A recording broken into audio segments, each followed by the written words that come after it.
Are you an adventurer looking to take your hunt to the next level? Then you're in the right place. Welcome to East Meets West Hunt with your host, Bo Martonic. Hey everyone, welcome back to another episode of the East Meets West Hunt podcast presented by onX. So for today to talk a little bit about onX, I'm going to kind of get into a short little story here about this past weekend. I went scouting for mountain bucks here in Pennsylvania.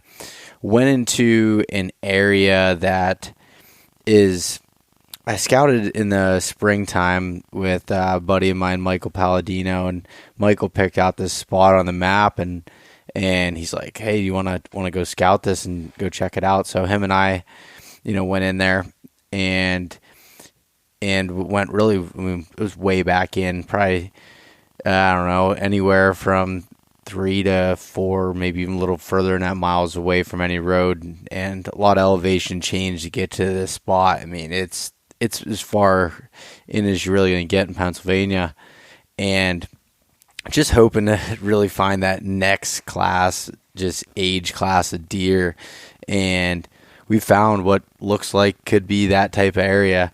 So anyways, long story short, marked a bunch of those spots on onX, back in the springtime, looked at things like, signpost rubs, so rubs that have been, rubbed year after year, which I'm finding, a lot of these in these types of areas that, are really remote.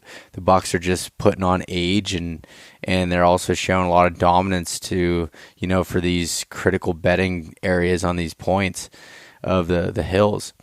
So I was, marking those, any scrapes, bedding, different terrain features, vegetation features, marking all this stuff ahead of time. And what I did was kind of looked at it and had an idea, some place I wanted to put trail cameras, and wanted to get out earlier this summer. But to be, blatantly honest, there's so many rattlesnakes in this area in north central Pennsylvania that I just didn't feel comfortable going in, even though I hunt snakes just with the ferns and everything. I don't like the possibility of stepping on them. So anyways, the weather got a little bit cooler this past weekend, and I decided to, pack back in, take a whole bunch of cameras, and basically leave them soak. I might get in there before I actually hunt it, but most likely I won't. So it's going to be just sitting there collecting intel. I threw one up on a scrape coming out of this mountain laurel patch that there's a buck bed about 40 yards into the laurel, and kind of how I was able to tell that it was a buck bed. I had this question recently on Instagram, and it all is, one, the bed's a little bit bigger than a doe bedding is, and there's not, a whole bunch of beds around. There's one single bed with rubs leading out the trails that are leaving the bed. So the way this bed was positioned was, facing the bigger timber from the mountain laurel, just tucked back in, about 5 yards, not even, maybe 5 feet into the mountain laurel. And to its back, it had a big mountain laurel bush and a little scrub pine tree there, which was tore up, and some big rubs leading out. Well, this one main trail that leads out of that laurel goes to an intersection of just highway trails, and that's where I put my camera on a scrape there and marked the tree that I think I could hunt it, that I can access without that deer catching me, because the way that deer's facing, he's facing this little logging road. If he's in that bed and you're trying to get in, he knows you're coming in well before you even get to your tree stand. So there's a lot of some differences there that need to be accounted for. So I mark all these spots on onX, including the tree stand location with a tree picked. I take a photo of that tree so I remember, because otherwise it's so easy to say, oh yeah, I'll go there, and then you show up in the dark and you have no idea where the heck you're at, as everything looks different. So marked all that stuff, and now what I'll do is take that information, that intel, pull it up on the onX Hunt app on the web. I like to use a computer for this section of it, and start really planning it, looking like, what winds is this buck going to be bedding in, and why? What are the thermals going to be doing? What's the topography looking like in surrounding areas? based on some of the doe bedding I found in the spring, what kind of likely travel routes is this going to be for a late October, early November type of hunt? And so those are some like really key things that I'm looking for and how I'm using the onX app. And what I like to do too to really differentiate is I took the colors of it and changed the waypoints for the tree stand, the blue, so they really stick out. And also the trail cameras, changing those to be able to see, the difference from all the other waypoints that I have marked. Is sometimes I, get, happy with my thumb and start marking things all over the place. But anyways, I'm really pumped about that spot. I think it can be super successful, and I am using the onX Hunt app to be able to do that. So if you want to check out the onX Hunt app, if you haven't already, use the code EMW at checkout. Save yourself 20% off that Hunt app. And in addition to that, the University of Elk Hunting. So we're talking about elk hunting and elk motivation and everything else in this podcast here with Jeff. But the University of Elk Hunting is one of those key things that helps you prepare for these hunts. Whether you're a beginning hunter or you're, an expert elk hunter, you can learn something from this course.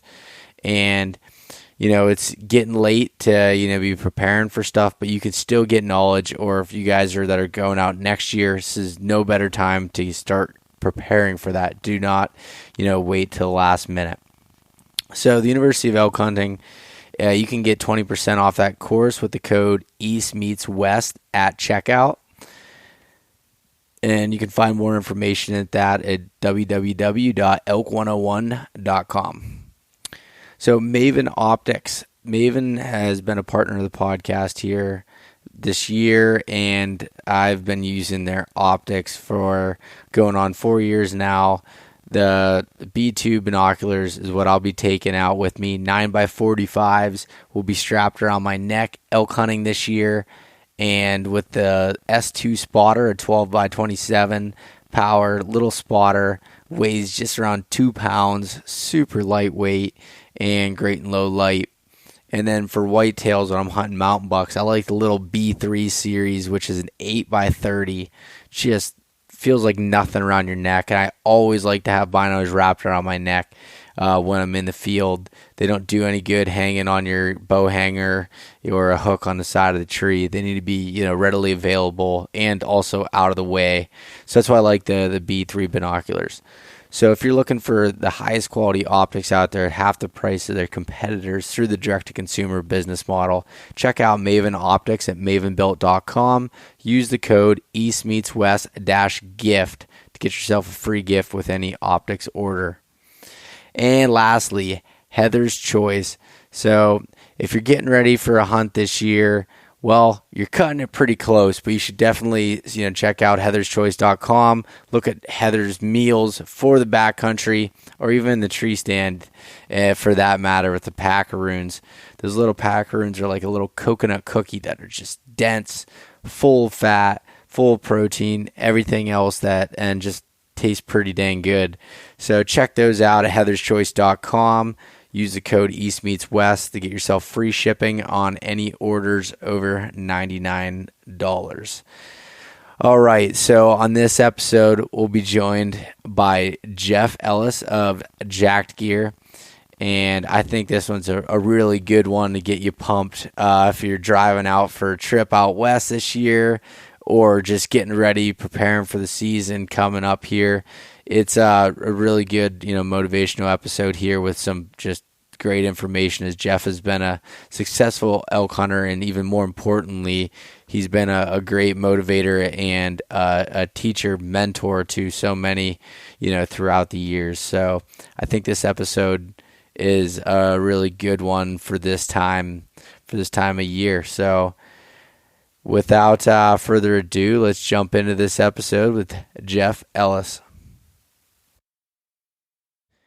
All right, we're back for another episode of the East Meets West Hunt podcast. We're here at the Total Archery Challenge once again, and I'm sitting here with a friend of mine, Jeff Ellis. Jeff, what's going on? Not much. It's an exciting day at Total Archery Challenge. We had a great weekend here in Pennsylvania, and everything's been going well. We've had some little bit of rain, but other than that, it's been awesome. Yeah, it's been an up and down weekend from weather, that's for sure. The first day was just rough.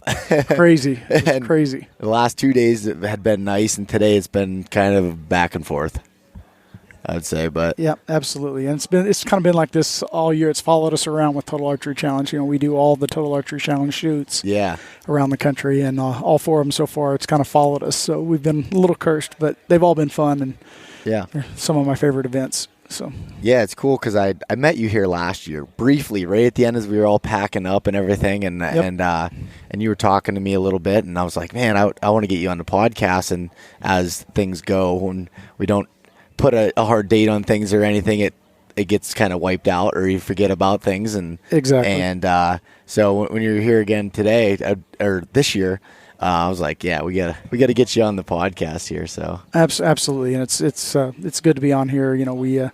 I love what you do with the show and everything, and educating everyone, and so it's so close to what I've always loved to do, and that I've always loved taking new people elk hunting out west, and kind of showing them the ropes and teaching them, what it's like to go from, I grew up in the Midwest and grew up deer and turkey hunting, and so.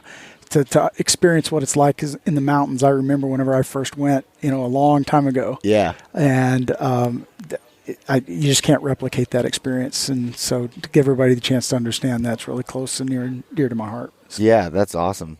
So, Jeff, do you want to give a kind of a brief background on yourself and what you're doing here at Total Archery Challenge? Absolutely. Like I said, I grew up in the Midwest. And, I was in the military and, played sports all through high school and college. And then I was a helicopter pilot in the Army, and was in the Army for years and loved all my experience in the Army. And after I got out of the military, I'd gone back to school in Bozeman, Montana, at Montana State. And whenever I was out there in Bozeman, that's when I first really fell in love with the mountains, and I learned what it was like to hunt in the mountains and experience the majesty, the majesty of the mountains, and see how different it was from, hunting in a 40-acre, 120-acre lot back in the Midwest. It's just a totally different experience. And so, once I did that, I knew that I always wanted to do that. So I went on a streak there for about 25 years where I really never missed a year going elk hunting out west. And I'd always take, some of my friends, and, over the course of the years, I've probably taken somewhere between about 30 and 35 people elk hunting out west. And it's always fun, because you get to, help them prepare for the hunt and know what it's like to, understand the topography and what the needs are as far as clothing and gear and everything else. And so, whenever I was first out in Bozeman, I had figured out that I didn't want to be running around in the mountains carrying my bow around all the time. And so whenever I was out there, I created this bow sling that I had that I would basically tie to my riser. And it was just a piece of rope that I'd tie to my riser, and then I would basically stuff it in a hole in my riser to get it out of the way while I shot. Yeah. And, I used it, and it was great for running around the mountains, and it helped me save my arms, and I just figured out that I could go a lot farther and hunt a lot harder. Well, once I moved back home and back to the Midwest, I worked in the logistics industry for years, and I'd always take vacations and take guys elk hunting, and whatever guys were going with me, I would make them whatever version of the sling that I had on my bow at the time. And so I just kept refining it over time. And then a few years ago, I was hunting with some friends out in the Gila Wilderness, and we were getting ready for a hunt. And my youngest son was laying in the floor, and he was playing with some magnets. And I was sitting on the couch watching TV, making a sling for one of my buddies.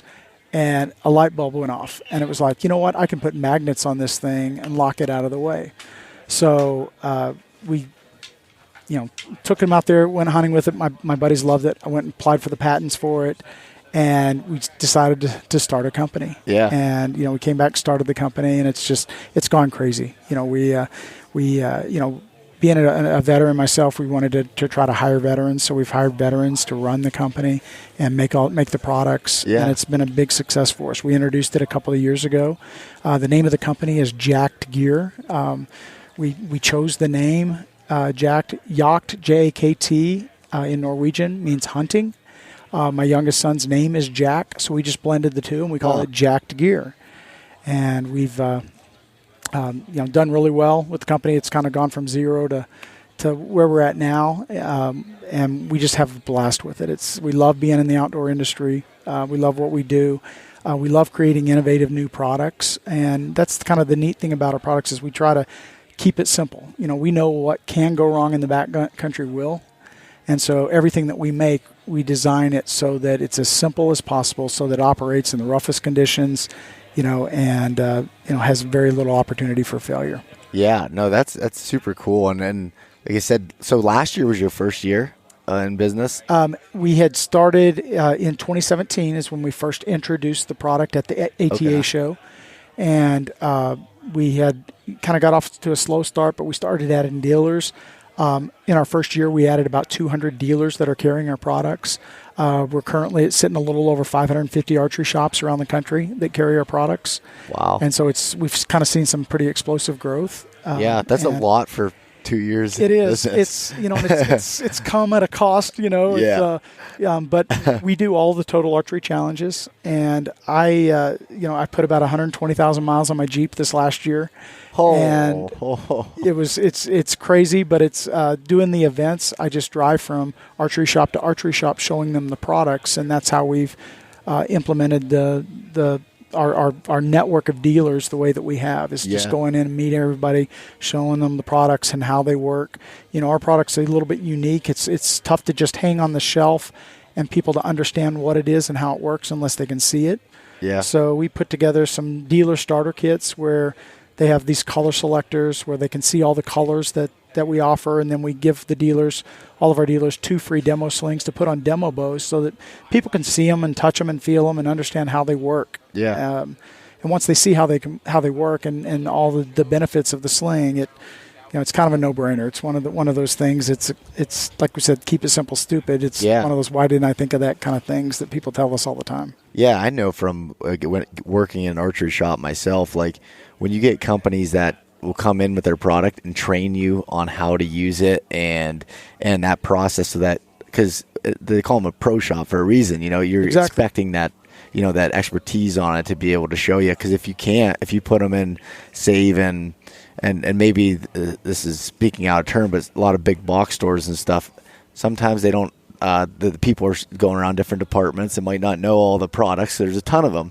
Absolutely. It's understandable, but when you put them in some of these archery shops and things like that, where people can show them how to use it. And I mean, if I walked past your booth and wouldn't have talked to you or anything, you say, "Oh, there's a bow sling," but you showed me. I was like, "Man, this is awesome!" And I'll tell you, I hadn't told you this, but last year I spent 14 days in Colorado elk hunting, carrying my bow everywhere.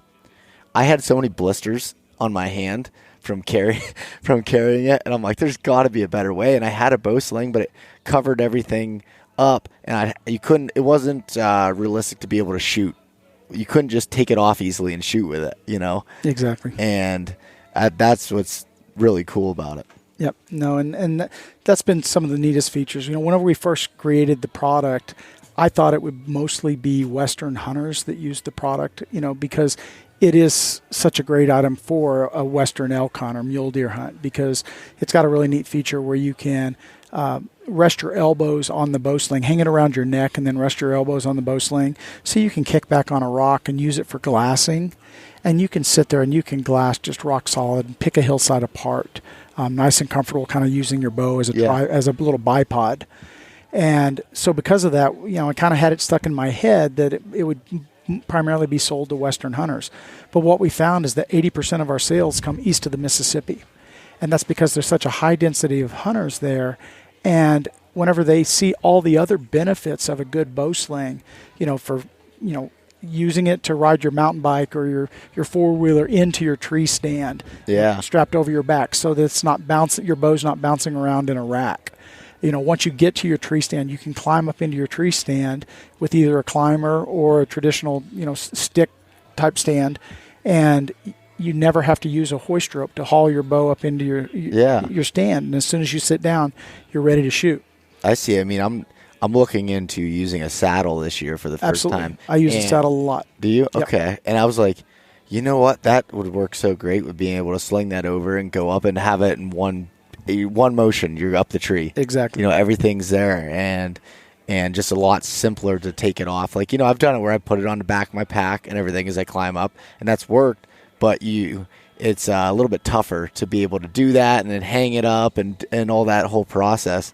And again, that's some of the interest that I had in it initially was that. And I can see it. So a lot of my listeners hunt this way, but I've grown up, hunting in the Appalachian Mountain region, and a lot of it, I'm scouting and hunting at the same time. So I'm on the ground. I'm walking around. Absolutely. And you got to be ready to be able to knock an arrow at any time in case you come over this ridge and there's a buck bedded looking over, whatever it might be. So being able to be mobile with it and have an effective way to carry your bow that's easy to shoot is definitely big. And that was one of the criteria whenever we first started, making them for commercial use is, we wanted to be able to shoot quickly, because, I can't tell you how many times over the years that I've tried putting my bow on my back in the backcountry on an elk hunt, and all of a sudden I'm walking along a trail and I look up and I'm right in the middle of the elk. And, and to try to get it off of your backpack and try to wrestle it around and get a shot, it's almost next to impossible, with lots of eyes on you. So with our sling, with very limited movement, you can go from shoulder to shot in about 3 seconds, and just take it off and get a good shot off. So, and you showed me that because I was like, you walk. It's funny, if you see Jeff at a show, you'll know it's him because he never takes his bow off his shoulder. We've been playing cornhole here all weekend, and he's always got his bow on, even while he's doing that. We're like, is that thing attached to you permanently? Yeah. So I said, what's the best way to carry it? And you showed me how to take it off, rotate it, have the magnet clipped on so it's out of your way, and being able to draw it, like you said, in 3 seconds. Yep, and that's. And that's so handy, because even walking into into a whitetail stand or something, how many times have you walked up on a bedded deer or walked up on a deer and needed to be able to shoot quickly, and if you don't have your bow ready, it's just a missed opportunity. Yep. And that one missed opportunity might be that buck of a lifetime or an elk of a lifetime, and you don't ever want to put yourself in a position where you could walk away with regrets. So. But it's just like everything else, and you talked earlier about, the pro shops and the big box stores. When we first decided to market our products, we specifically targeted the archery pro shops because the pro shop, it's a lost art. A good bow technician's worth his weight in gold. And once you find one, be loyal to that bow shop because those guys are few and far between. There's a lot of places in the country. I've been in most of the bow shops around the country now, just traveling around, and what I find is there's a lot of areas that just do not have a good bow technician anywhere close anymore. Yeah. And it's one of those things where that good pro shop someday a good pro can make the difference in setting your bow up right and getting you all fixed up and set for that trip of a lifetime. Yeah. And so we chose to go the pro shop route so that, we could have guys in there that are knowledgeable, that, we wanted. This is a higher end product for your bows. It's it's a little bit more expensive than your normal bow sling, but it's a whole lot more functional. And it's kind of what do you want? And so we knew that the pro shops would be able to sell our product because they'd be able to show it off and show the benefits and the features. Yeah, no, that's really cool about it. And like you said with pro shops, I mean, since I moved away and don't work at a shop anymore, there's not one within an hour of where I live at that. So luckily I've learned to work on the stuff myself, but for most people that's not the case. Exactly. Or I remember when my dad had a problem with his bow right in the middle of the rut, and he had to drive hour and 15 minutes to try to get it. And luckily they were a great shop, but they had him fixed up and going. And I guess where I'm going with that is those people are so knowledgeable. They need the support of the local community as much as you can, And absolutely, and keep them alive and keep the whole sport growing. Absolutely.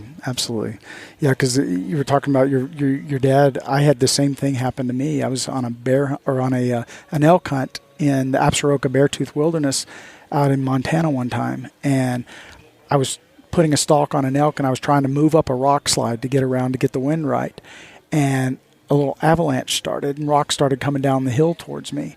And I was shooting an old high country bow at the time. This goes back quite a few years. I actually, we have one at the house. Okay, perfect. I'm familiar with them. And a rock came bouncing down the hillside, and I had my bow in my hand at the time, holding onto the grip, and I stuck my bow up so that the rock didn't hit me right in the head. And it cut my bowstring. And here I was standing there, a few hundred yards away from a bedded bull. I was 14 or 15 miles back into that Absaroka wilderness. So I had to pack all the way out. I had to drive all the way to Idaho to find someone who carried high country bows that could replace the cam and fix everything for me. And so I understand what it's like whenever you get in a situation where you don't have a good bow tech around that can take care of you.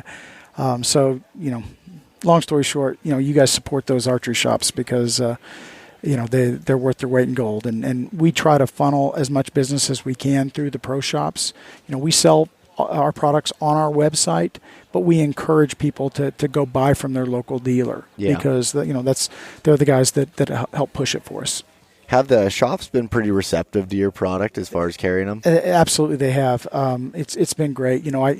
I generally just walk. I cold call on the shops, and I'll walk in and show them the product. And on average, about 7 out of every 10 shops that I walk into stocks the product. Wow, that's a pretty good ratio for sales. It is, and it's just a function of because it's such a good product. Yeah, it's nothing to do with me. It's just it's a good product, and whenever they see how it works and see how it functions, it's kind of one of those no-brainers. You see that light bulb go off. Because here at the Archery Total Archery Challenge, it's so funny because people walk up and you show them the product and you can see their eyes light up and it's like, oh my gosh, that makes sense. I didn't think about it, trying to do it like that. So okay, because a lot of people they think I've never used a sling. I don't need to use a sling. Yeah. But once they do it, and they go up on the hill, especially in the terrain on these types of events. It's a game changer because you're not tired. You're not holding that bow all day and then trying to shoot. Your arms are nice and relaxed. Your forearms relaxed. So whenever you do get that chance to shoot, you're ready to go. Yeah, I know. Like I said, when I was in Colorado, I just didn't want to hold my bow anymore. But you have to. I mean, that's what it was, or what I thought. And I don't know. I'd never considered slings. I just thought of them as just something that was in the way, until I saw the magnet feature and everything that you have here, and it's really, really interesting. Well, thanks. So, but as far as elk hunting, I'm eaten up with elk hunting. I love it. I love the deer and turkey hunt, but for me, elk hunting it's just turkey hunting on steroids. Yeah. To call that big bull in and have him screaming at you at 15 or 20 yards, it's just a game changer. I've got a few guys that. I go with on a regular basis, and elk camp. It's just one of those things that we look forward to every year. Yeah, and so we try to pick different parts of the countries. I hunt almost exclusively wilderness areas. Okay. I'll put in for different tags, and if I don't draw the tags that I'm looking for, I find a wilderness area somewhere where I can get an over-the-counter tag, and that's just been what we do, and we have we've had good success doing it. But I know it's a scary proposition, if you've never been on an elk hunt before. But what I say is just go do it. It's one of those things that you can listen to podcasts, you can watch videos, you can read everything that you want to, but it doesn't replace just getting out and doing it. Yeah. And trusting your instincts, and it's fun. So find a way to go do it. Yeah, you get I guess you can only motivate someone so much and give them so much information before you have to take the initiative to do it. Yeah. And that's where I was at. I mean, I always thought it was cool, and and I read Cameron Haynes' book, Backcountry Bow Hunting, and I'm like, I'm just going to do this. Like, this is what I'm going to do. And called my brother and my cousin up, and luckily they were the two right people just to say yes without asking too many questions, and just started planning it from there. And obviously, I mean, I'm here with a booth now that's all about helping people. It changed my life. Absolutely. It did. And it sounds like for you, going out there exclusively 25 years in a row at least, to elk hunt. It's amazing. It's how I recharge my batteries every year, and I work hard, and that's my time. And whenever I get there in the mountains, it's just that peaceful experience, and it's just something that you can't explain it until you do it, how you feel, because it's exhausting. You're doing the hike to hunt, or you did the hike to hunt yesterday. The challenge. Yesterday here at the Total Archery Challenge, and people don't understand how much different it is hunting out west, because most people think, well, I'm in pretty good shape. I can go out and I can get by. Yeah. Well, yeah, you can get by for a day, but whenever you're out there and you're covering 12, 15 miles a day trying to find the elk, and you're doing that day after day after day after day, it wears on you. And so, the biggest thing that I can say, is get in shape. And so I love, that everybody's starting to do all the different programs to make sure that they're getting in shape, because it means the difference in going away, beaten up and battered after a hunt, and walking away with a chance to actually put yourself in a position to harvest an animal. And that's not everything about the hunt, but it's part of why you go there, to get that experience. And it is a goal. It's the goal. Otherwise, you just go on a hiking trip. Exactly. Take a backpack, and it's a whole lot easier and less stressful. Yes, that's for sure. So when you started doing that, did it take you a while to kind of find success in that? Absolutely. I my first elk hunting trip, I didn't hardly even see an elk. And it goes back several years. The GPSs were pretty new. And they didn't really help out a lot, and so there wasn't all the tools that are out there now to help you find game, and so it was just a learning experience. You'd learn how to read the sign, learning how to read the wind in the mountains, and understanding what the wind does with thermals and just different things like that. It takes you a while, because that nose on that elk is, what they follow. Yeah. And so understanding how things change for the different times of the day and how to play that wind was big. And so you learn a little bit every year, and I see a lot of guys where they'll go out and they'll go on a hunt in Colorado one year, and they'll go on a hunt in Wyoming the next year, and go somewhere else the next year. Well, you learn a lot of what I call tribal knowledge by going back to the same place over and over, because you start learning. It's just like learning, your local farm that you whitetail hunt on. You learn the habits of those deer or those turkey, where they roost, or, where the deer bedding grounds are and stuff like that. And once you can start learning the habitat in the area and how the traditional animal patterns are moving, you learn from that, and it makes it easier. Sure, they're going to do different things, but once you start learning that how things move and how it works in a general area, it's easier than going into a new area and starting from scratch every year. Yeah, and then I'm sure then once you learn those kind of like patterns or so, then they can be applied to other areas. Absolutely. There's little things that you can pick up from looking at a topo map and knowing what a predictable elk bedding area looks like and things like that, so that you can look for those same types of features on other maps and other hunting areas and stuff. But it just takes a while to learn it. And so, whenever I first went, my first year I didn't kill anything. And the second year I killed a bull, and I was so excited, and I was probably half luck that I was able to kill the bull, but it made me hungry to go back, and see if I could do it again. And, and then I went on a streak there where, I got pretty lucky for a lot of years. Yeah. But I hunted really, really hard. I was lucky. Yeah. Yeah. So I think you kind of make your own luck a little bit, but we'd go out for typically 9 or 10 day hunts, and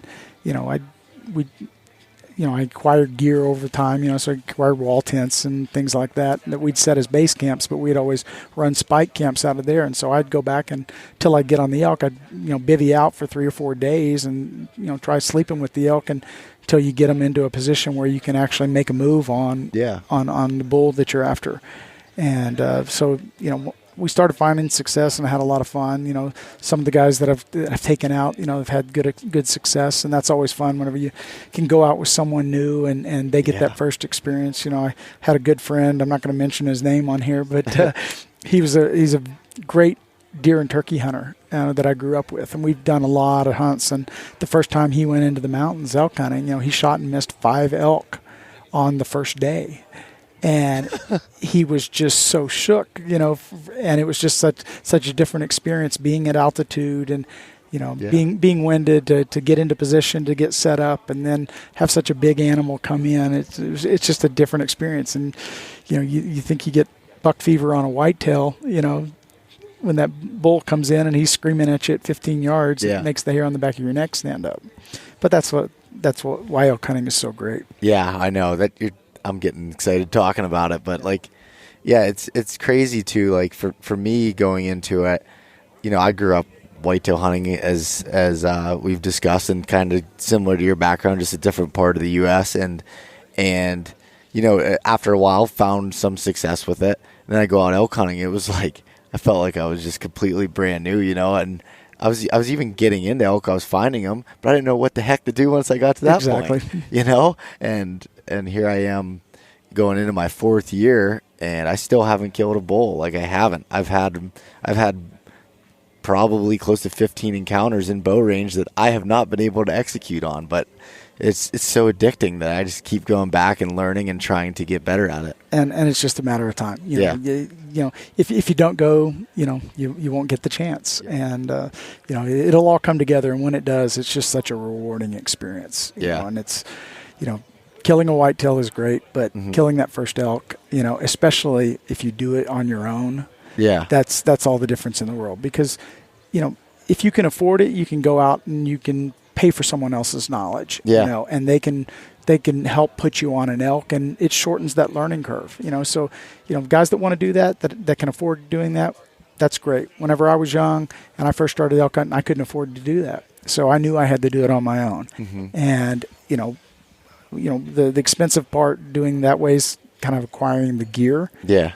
Because once you have the gear, then it's pretty easy to go each year, because you're just buying your tag and paying for your gas to get there. You're going to eat anyway. So it's just a function of going. So then it becomes more economical. But whenever you do it on your own and you get that feeling of, hey, I made this happen. I found this spot. I found these elk. I've made my way into that canyon and figured out how the wind was working and figured out what I needed to do, and I made the call that called that bull in.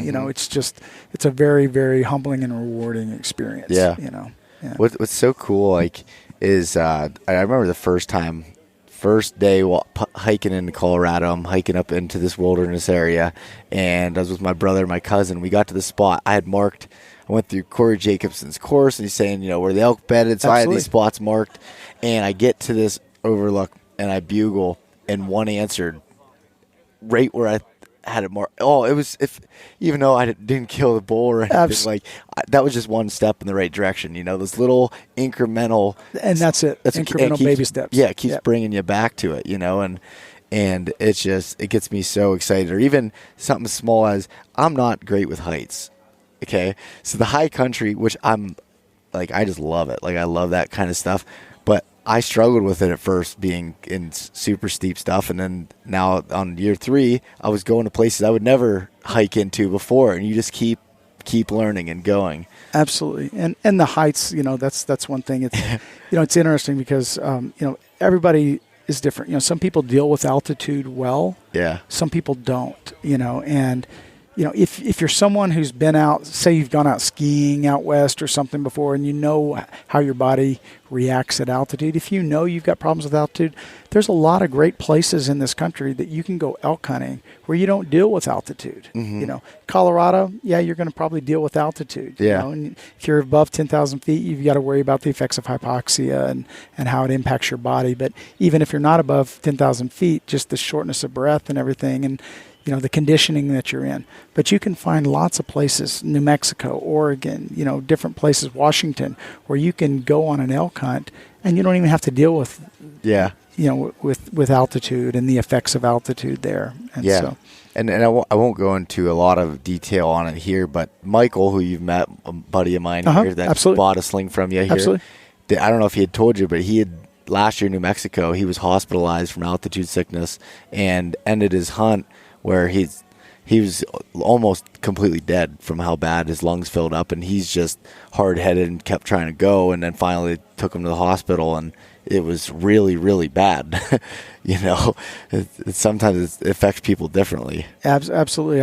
I remember the first elk hunt I took my brother on, my younger brother, and it was a crazy elk hunt. He had never been elk hunting, and it was a rifle elk hunt in Colorado, and he probably wasn't in very good shape at the time, and we made our way up into the Hunter Frying Pan Wilderness area, and we were headed up, and it started snowing whenever we were leaving the base camp, and I looked over at my brother, and he pulled his pack out, and he had this monstrosity of a pack on his back, and I was like, "You sure you need all that stuff?"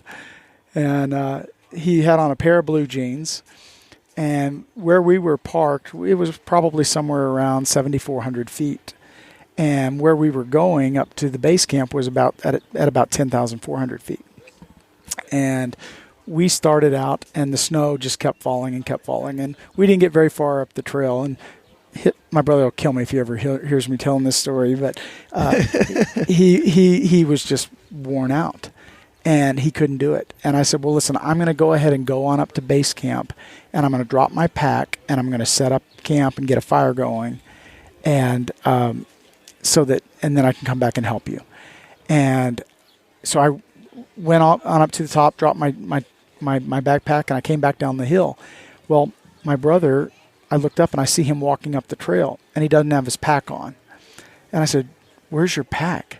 And he said, I left it on the trail back there. You said you'd help me carry it. So I went back and found my pack. And I said, you just go on up to camp and, make a fire, get everything going, and I'll be up there in a little bit. Well, he had altitude sickness so bad. He went up and he laid in my tent and got in my sleeping bag with his clothes all soaking wet. And I made it back up to camp and everything. He was so sick. I was afraid that I was going to have to get him medevaced off the hill. He was throwing up. I mean, it got really bad, and I was really worried the next morning whether or not he was going to make it. So it's no joke, and we were only at about 10,400 feet. So so you don't necessarily have to be really high, but that's pretty high. But you don't have to be 11,000 for an extended period of time. It can come on really quickly because his really came on before he even crossed the 10,000 feet. Yeah, that is crazy. And but. We were able to get him through it and got some water in him, got him fed, and a couple days later, he actually was able to harvest his first bull. Really? Yep. So it was worth all the stuff that he went through to get there. But so. Oh, that's crazy. And then so as you're going through these years of elk hunting and finding some success in it and everything, you had said to me you started taking out some other people, showing them how. What was kind of your reasoning for it? Just wanting people to experience the way you have, or it was. I mean, and it was mostly really good friends at the time, that had never had that experience, and I'd talk about it, and they'd ask questions about it, and you could see this curiosity, and I think most Eastern hunters, they have a curiosity about the mountains. They've all seen TV shows and think, man, I'd love to do that. But it's so intimidating, but it's one of those things that it seems so intimidating, but whenever you start breaking it down into little pieces, it's bite-sized chunks. You got to take bite-sized chunks and figure it out. And once you figure out the logistics, so that's the big thing. So programs like Corey's program and things like that I think are such a great deal because they can educate you on the little bite-sized pieces so that it's not so overwhelming, and it's not like, I don't know anything about this. Well, I know this and I know this, and if you know this and that, you can learn this other little piece, and before long, you know enough that you can be comfortable and secure. And that's the biggest thing, is getting the confidence. And so I would see these guys that they would ask me questions about elk hunting, and I could tell that there was this desire to do it. So I'd ask them, and usually they'd say no the first year. And then I'd bug them again the next year, and they'd see pictures whenever we'd come back. Man, I want to do this. And so it'd be like, well, let's just go. Just buy a tag with me next year. Let's put in for this drawing. Let's buy a tag and let's do it. And once they would put in for the drawing, then it's like they became committed. And so then we'd sit down and we'd work, and we'd go through gear and start planning, and that's half the fun. It is. I love the planning. Absolutely, it's some of the best fun. Because everything about the elk hunt's fun. Until that arrow flies. Once that arrow flies, the fun dies. That's the old saying. So but it's one of those life-changing experiences. Whenever you do it, whenever you go on a trip, whether it's you killing the elk or someone else with you killing an elk, it's just a life-changing experience. Yeah, and so that's where I felt like you and I related a lot on that. Being able to help people, where you're physically taking people out, showing them, and I was hoping to be able to do a little bit of that through inspiring people to do it through the podcast and the right. Like, I just want people to experience what I have. Absolutely. Like I said, it's tough to put into words with that, and people might think, oh, how is that? Are you being dramatic? No, it's literally can be life changing in all aspects. I've found by doing these type of things that it's helped me in all aspects of life. I mean, and taking risks and starting a business and the way I work at things and fitness, because I want to stay in shape all year round, because I want to be ready to hunt at any point and be able to be put in the worst scenarios and get out of them, Absolutely. I mean, elk hunting is what inspired me to start long distance running. Mm-hmm.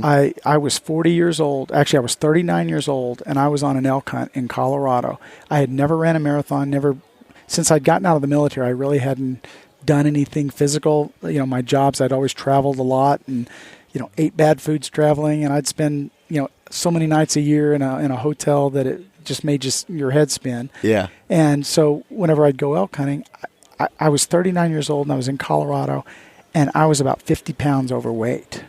And I'm about 5'10", and I was at about 216 pounds.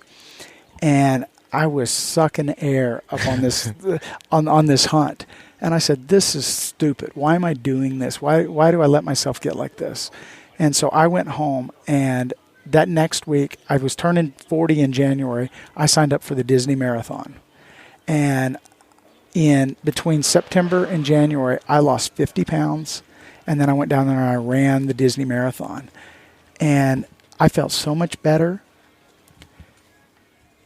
And I felt so much better. And I just went down and signed up for another marathon the next month.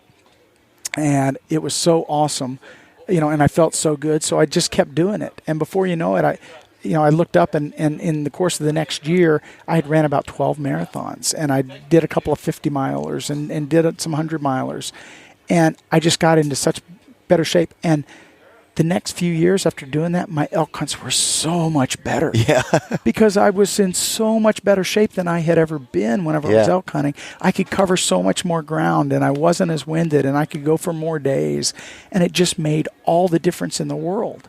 And so, I would strongly encourage, you don't have to run 100-mile races, but get your butt in shape and get out there, because it's such a much better experience whenever you do it and you're in shape. I can tell you firsthand, because that trip where I was so out of shape, I didn't know if I was going to be able to get myself off the mountain, at times, and it just makes all the difference in the world. That's crazy. I didn't even know that part about you, that running the marathons and the 100-milers and everything. But isn't it funny, though, how it does encourage you to want to do more stuff? I mean, every year now, as the time I'm recording this podcast, I'll be turning 27 next week, and I feel like I'm in the best shape of my life now than I was when I was 21 or I was 18, and because I keep trying to get better. And like lately, I've been doing this Mountain Tough Fitness workout they created. Absolutely, I think it's awesome. It is, and I've done a lot of things where I felt like I was in shape, but there's so much room for improvement. When you're doing long hunts and stuff, it wears on you. It does. And I want to be mentally better, and to be mentally better, I truly think physically, helps you get into that mindset and.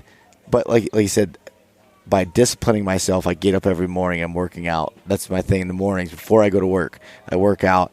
I'm ready to go. I'm better at work. I I have more energy throughout the day. There's just so many external benefits that you get from that. You know? Absolutely. And it, get your mind right, not only on the mountain, but at home and with the family and everything. So, but getting your mind right, that's a big part of it, because it's physical and mental, and having your mind right when you're in the mountains and you're on that elk hunt, because it's hard day after day to reach down deep inside and find that will to go on and say, you know what, I didn't get that opportunity yesterday, but I'm going to make that 7-mile hike back out to that spot today to try to make it happen, even though I've got blisters on my feet, or even though I've got this going on, or it's a snow set in and it's cold and it's rainy and stormy and I'm miserable and I'm hungry.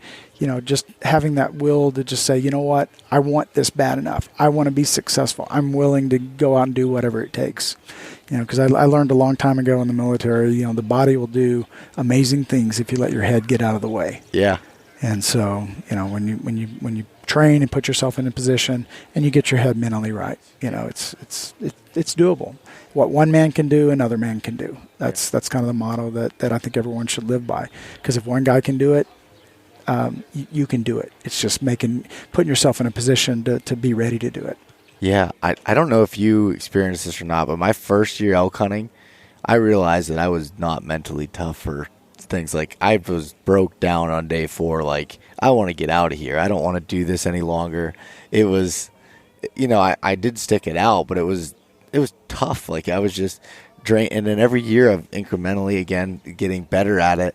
The more shape I get into, the more you put yourself in uncomfortable situations and realize you can get out of them, and you can, do that. And I think even with whitetail hunting, when, like, if the last few years I've had more time to hunt than other times, I hunted 2 weeks straight, dark to dark, in a tree stand. And for some reason, for me, on the last day, I can't get it done on the first day. It's like, after all that, you just get wore out. And you start playing head games, and you got to be able to straighten that out. Absolutely, and it's just finding out what's important.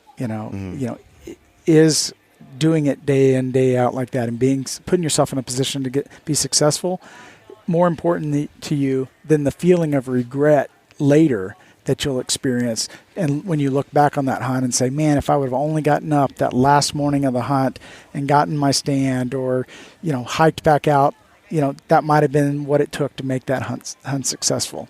And that's if you measure it success on harvesting an animal. Some people are fine with the experience itself and have a great experience, and that's the measure of a successful hunt. And that's great. Yeah. But, like we said before, you're going there with the intention of harvesting an animal. Yeah. So put yourself in every position that you can throughout that hunt, as long as you can, to be successful. You're 100% right on that. And like you said, I'm still learning it. And that's why I like talking to guys. I'm still learning it. Yeah. I've been doing it for a lot of years, but I'm still learning it. I learn something new every time I'm out there. Yeah. So. Yeah, that's odd. Is there anything like you can think of if you had one thing you could tell somebody to convince them to go on a hunt, or something they should know, what would you say to them? I think probably the one thing would be to know that you can do it. Having the confidence to do it is the most important thing. And to know that as a human, we're capable of doing lots of different things. And that's every human. So just do it. If it's something that you think you want to do, start digging in and just jump with both feet and find the way to get it done. Because every elk hunter, at some point, they had their first elk hunt, and they had to start doing it. Now, some of them are lucky enough to grow up in a region to where they grew up elk hunting, like you may have grown up in the East deer hunting. Yeah. And so you hunted with your dad or your grandpa or whoever it was that got you started hunting. But most elk hunters don't. And especially all the elk hunters that travel out west to do it. They had to go on a first hunt. So if they can do it, you can do it. So that's the biggest thing, is just say that if that's what you want to do, find a way. Don't let anything get in your way. Find a way to get it done. Yeah. And that's good for anything in life. Just set your mind to it and get it done. Yeah. No, I love that approach. It's simple. It's Just simple. do it. It's simple. It's simple. Absolutely. Details, worry about them later. Set that goal, make it, put it on your calendar, and then figure out the rest as you go. Absolutely. We have a hashtag that we use at the company. It's hashtag Get Jacked, and we kind of use that to mean, get your head right, get jacked, get jacked and do what you need to do, do whatever it takes to make it happen. Yeah. Oh, that's awesome. Well, is there anything else that you think you want to cover on here, or do you think? I don't know. I think we've covered a lot. I've really enjoyed being here with you today. These total archery challenges. I don't know if you guys, if you don't know about them, find out what they are, because they're so much fun. They're such a great event. We do all the total archery challenges around the country, and they're so awesome. They're such great preparation, and not only are they great preparation, the people that you meet here are so inspiring, because it's the people that do what you want to do if you're not doing it already. And there's so many opportunities to sit around and talk and learn and listen to their experiences and stories, and listen to what gear they use, and to learn. Go do it, because it prepares you for being in the mountains. It prepares you for what it's like to shoot at extreme ranges and extreme terrain changes and elevation changes and conditions. And so it's good preparatory work to getting you ready for that hunt, because you see what it's like to be winded whenever you come up onto either an animal or a target here in this case, and to be able to control your breathing and be able to make a good shot. So it's good for getting you ready for that actual hunt. Yeah, I did a podcast with Sean last year. Oh, awesome. And so if anyone hasn't listened to that, or you're new to listening, go back. I think it was around December of 2018 I released it. So go back and check that out, where we go through what the Total Archery Challenge is about, and some of the benefits you're talking about. I love these things. I mean, for me, this was always like my baseline event to figure out what I need to work on for the rest of the summer to prepare, because it's different shooting in your backyard as it is when you're shooting through things. There's a stick going across here or there, and I can promise you, Sean and Rob and the guys here, especially in Pennsylvania, they set them up to make it even worse than you might encounter somewhere else. Absolutely. Yeah, it's pretty tough, but that's Total Archery Challenge. It's not your average 3D course, and that's not what it's intended to be. It's to get you to push the limits and get ready for your hunt. Yeah, and I'll tell you, it was great getting to hang out with you here, and we got to know each other a lot better. This whole group of people here that we've hung out with it's been an awesome 4 days. I'll tell you that. It's been great, and every one of these events are just like that. It's great. So, if you want to meet with like-minded people, these are great places to do it. Yeah. So. Yeah. I could not agree more. I'd just one last example I wanted to give. A guy came up to the booth yesterday, and he came here by himself, ran into 3 people on the lift going up, and they're all from different states, shot together, became friends, already planned on doing hunts and stuff together. That's the kind of people you meet at these places. Absolutely. And it's, there's been lots of times whenever I've met people like that and actually taken them on a hunt after meeting them at an event like this, where it's just one of those guys that you click with, and they want to do it, so you want to help them out. And there's lots of things, lots of opportunities. So yeah, awesome. Well, where can we find some more information on Jakt Gear and everything else? You can visit our website at jaktgear.com. That's JAKTGEAR.com. And there's a couple of videos on there. I'm actually on some of the videos that kind of gives you a walkthrough demonstration of how the product works. And so you can see the magnet system and some of the benefits and features of the product. So you can check there, or you can go to your local archery shop, and talk to your local archery dealer and tell him, that you heard this on the podcast and want to know more about the product. There's a chance they may already carry the product, but if they don't, they can get the product in for you, But, again, support those local pro shops, because, they're going to, you're going to need them at some point. You're going to get in that situation where you're in a bind, and if they've gone the way of the big box store and there's not a good bow technician there, and you can't do it yourself, you're just out of luck. Yep. Yeah. So. You couldn't have said it any better. And what about any other social media platforms they can find it on? Absolutely. You can find us on Instagram and Facebook, Jakt Gear on Instagram. Okay. If you follow us on Instagram, we do all these events, and so we have a photo contests all the time and lots of neat things so that we can engage with our audience and share information back and forth. So follow us on Facebook, Instagram, Jakt Gear. Yeah, I'll put links in the bottom of the show notes to all these places, and that's awesome. Sounds good. Well, Jeff, thank you so much for coming on, man. We got some more work to do here, sell some stuff, and absolutely. We'll keep up the good work with your podcasts and everything that you're doing to educate people, because it's great. Giving people that experience is what it's all about. It's passing on our hunting heritage and culture, and it's not knowledge that you should keep inside. Share it with everybody else and help everybody else enjoy what you enjoy. I agree. And thanks again, Jeff. So, all right. Thank you. Take care. Take care. Thanks so much for listening to this episode of East Meets West Hunt with your host, Bo Martonic. For more great content and to stay up to date, visit eastmeetswesthunt.com, Facebook at East Meets West Outdoors, and Instagram at East Meets West Hunt. If you enjoyed today's episode, please review and subscribe, and we'll catch you next time.